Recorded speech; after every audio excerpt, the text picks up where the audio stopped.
साथियों, मैं शिफा परवीन देश पर ही महाराष्ट्र निर्माण उपलक्ष्य पर अपने कुछ विचार आप सभी के साथ साझा करना चाहूंगी। आजादी, आजादी का असली मतलब वही समझ सकता है जिसने कभी गुलामी की हो। हम सब भाग्यशाली हैं कि हमने स्वतंत्र भारत में जन्म लिया।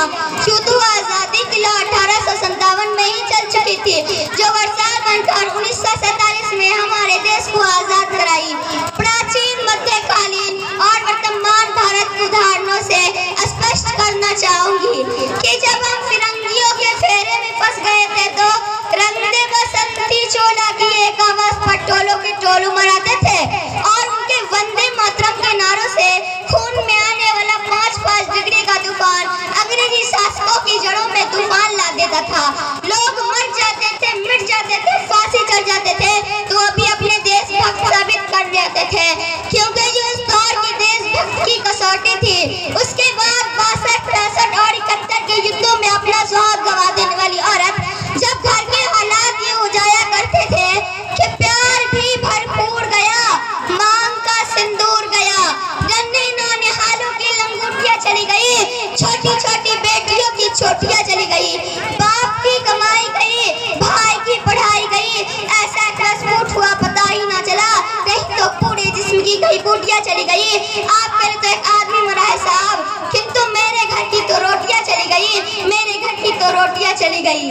वारे हालात पे दाव जाने के बावजूद भी एक माँ अपने बेटे को सड़क पर दुश्मनों की धज्जियां उड़ाने के लिए भेज देती थी और उसे पत्थर पर यह लिखकर भेजा करती थी कि अम्मा ने खत लिखा है बड़ी ही चाव से, पुत्र मेरे ना घबराना, 1 इंच भी पीछे ना हटना, चाहे इंच कट जाना, चाहे इंच कट जाना।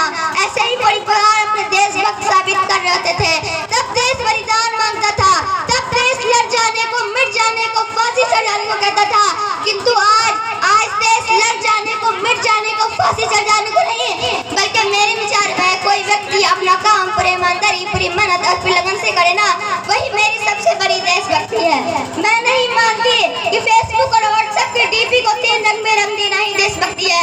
यदि आप कहेंगे साल में 2 बार हाथ में तिरंगा लेना ही देशभक्ति है, तो मैं आपसे पूछना चाहूंगी कि फुटपाथ में वो रहने वाला बच्चा ट्रैफिक की छांव में नंगे पांव में जब तिरंगा बेच रहा होता है, तो क्या आप उसे अपनी देशभक्ति कहेंगे? वो उसकी देशभक्ति नहीं, उसके पेट की भूख की शक्ति जिसका तक मजबूर करती है। न हम मस्जिद को जानते हैं ना शिवालय को, न हम मस्जिद को जानते हैं ना शिवालय को। जो पेट के भूखे होते हैं ना, वो सिर्फ और सिर्फ भोजन के निवालों को जानते हैं, सिर्फ भोजन के निवालों को जानते हैं।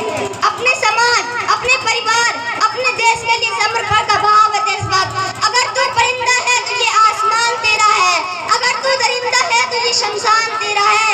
भाईचारे से रहना है तो रह इस जमीन पर, वरना ये कब्र भी तेरा है और कब्रिस्तान भी तेरा है और कब्रिस्तान भी तेरा है। हमने एक ऐसे समाज में जीते हैं जहाँ लड़कों से बात करता देख भाई हरकाता है, जहाँ लड़कों से बात करता देख भाई हरकाता है, वही भाई अपने गर्लफ्रेंड की कहानी घर में हंस कर सुनाते हैं